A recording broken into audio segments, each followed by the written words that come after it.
Bonsoir, nous avons vu jusqu'à présent deux étapes essentielles. La première qui est de comprendre ce que le patient comprend et ce qu'il vit, et la deuxième étant de s'accorder avec lui sur la pertinence et l'utilité d'un accompagnement thérapeutique de proximité. Alors nous passons à la troisième étape qui est d'agir.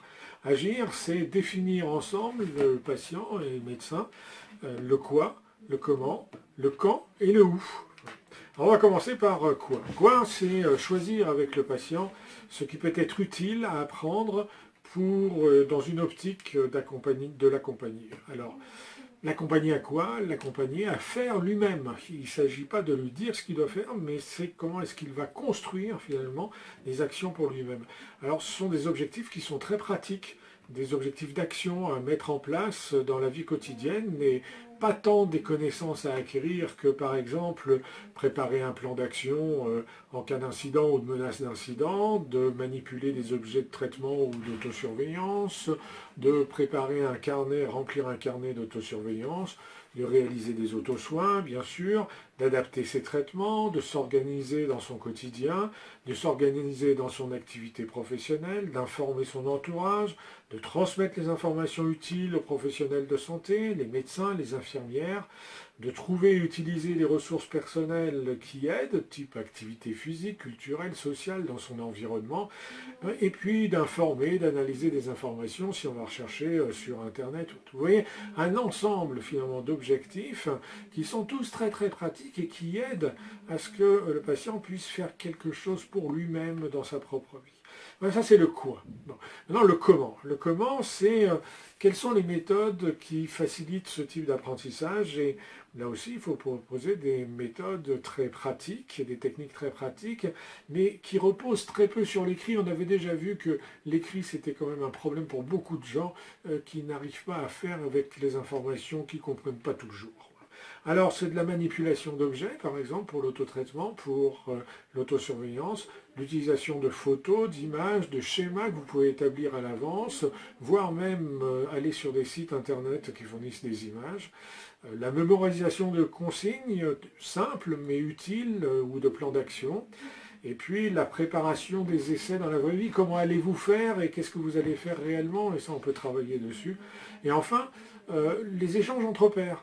Si vous avez des patients un peu ressources, ils peuvent être très utiles pour aider les autres. Alors maintenant, quand et où, ça dépend en fait de votre organisation. Mettre en place les temps de diagnostic éducatif, on l'a vu, c'est probablement la condition nécessaire car c'est l'initiation de toute la démarche d'accompagnement thérapeutique et elle vous revient. Définir avec le patient les objectifs d'apprentissage, c'est aussi important pour que la personne y trouve du sens et des liens et avec ses traitements, avec sa vie, et là aussi je pense que ça vous revient. Par contre, on peut ensuite mettre en œuvre soi-même une séquence d'activités éducatives, comme on les a vues, ou bien recourir à différentes ressources que l'on connaît sur le territoire et qui contribuent à ce que les patients soient formés et qu'en plus, il faut que ces ressources soient accessibles. Alors on peut penser aux associations de patients ou à des lieux de TP, d'éducation thérapeutique, de réseau ou des hôpitaux. Je terminerai par quelques conditions qui aident à l'appropriation et qui font que ce travail éducatif va être mis en œuvre par les patients. D'abord, bien penser que la contrainte doit être acceptable, c'est-à-dire de peser le pour et le contre avec le patient et notamment le coût personnel finalement de l'engagement. Deuxième chose, c'est laisser une liberté, une marge de liberté dans les choix de mise en œuvre pour que le patient puisse faire des essais, et des essais qui ne sont pas des erreurs, mais qui sont autant d'expériences d'apprentissage. Faire avec le patient et non pas simplement lui dire ce qu'il doit faire. Il faut imaginer le travail ensemble, profiter de cet élan motivationnel pour avoir un engagement plein et consolidé par la relation de partenariat que vous construisez ensemble.